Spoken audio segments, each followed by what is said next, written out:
Everyone, मस्त राहा, स्वस्त राहा, मस्त खात राहावा, चांगलं राहावा।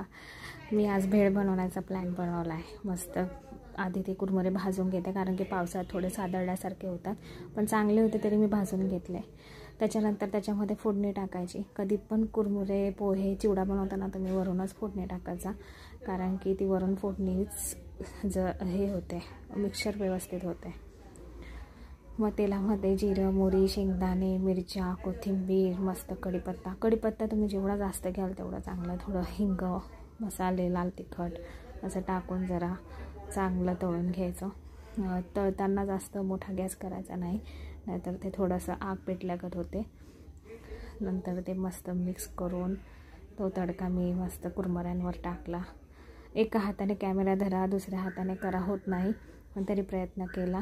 नंतर थोडं बाजूला घेऊन परत त्याला व्यवस्थित मिक्स करून घेतला।